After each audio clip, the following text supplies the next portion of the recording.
Today is Tuesday, Parashat Matot-Masei. In the Parasha of Matot, we learn about the mitzvah of doing Tevillat kelim, which means immersing a vessel that was bought from a non-Jew in a mikveh. The actual halacha is learned from the vessels that came into possession of the Jewish people after the war against the Midianite. And step one, before even immersing them in the mikveh, if those vessels were used by the non-Jews, as was the case, we would assume, at that war, you first have to purge them from anything that is non-kosher absorbed into the vessel. For instance, you get a pot from a non-Jew and that pot was used by the non-Jew, you have to do agala, you have to do a dipping into boiling water so that that utensil is purged from anything that is not kosher that would have been absorbed in it. But if you bought a brand new vessel, a brand new set of forks or spoons, a brand new pot, was not used by the goy before, the fact that he came into a possession of a Jew from being owned or manufactured by a non-Jew, even though it was never used before, then we have the mitzvah of doing tevillah into a mikveh.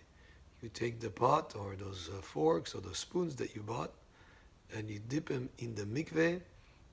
There are sometimes many communities that have a mikveh specifically for kelim, for vessels, that could be used. Otherwise, the regular mikveh, which is a kosher mikveh. You could dip it also in the sea or in a lake. But typically, people who live in the city, much easier to get to a mikveh to do Tevillat kelim. Before we do the Tevillat kelim, there is a bracha to be said, which is Al Tevillat keli, if it's one vessel, and if it's more than one vessel, Al Tevillat kelim. We must make sure that the vessels or the item that we're dipping has nothing that stops the water from coming in contact with it. For instance, if there are labels, that let's say a label with a price, then you have to remove it and remove also the glue that's still on there, so that when the vessel, when the item is dipped into the mikveh, that the water comes in contact with the full surface of that vessel. That's why when you dip it, you should not hold it with your hand, but rather loosely, either loosely or let go of one hand and grab it with the other hand, or put it in one of those baskets that have holes in it, so that as you dip it in the mikveh, the vessel or the item floats into the water, so the water surrounds the whole item. And also, you should be careful not to dip it into the mikveh upside down, because there will be an air bubble that will stop the water from coming in contact with the bottom of the vessel. Not all vessels need tevillah. Metal vessels and glass vessels need tevillah, need immersion into a mikveh.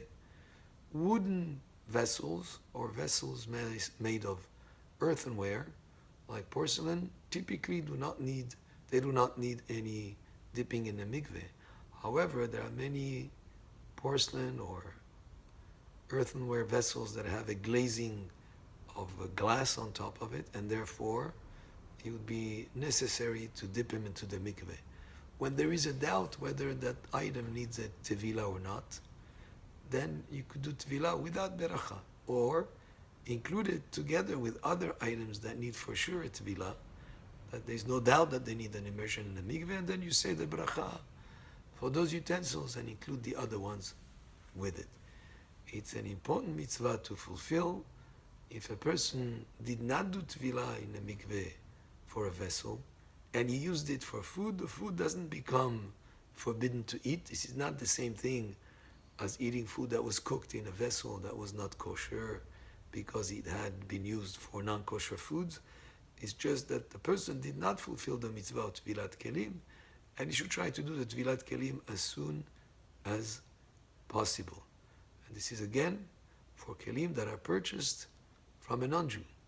If the keli was produced, let's say in Israel or even abroad, it was produced in a factory owned by a Jew, and now the Jew sells it to another fellow Jew, then he does not need to have a tevillah in the mikveh.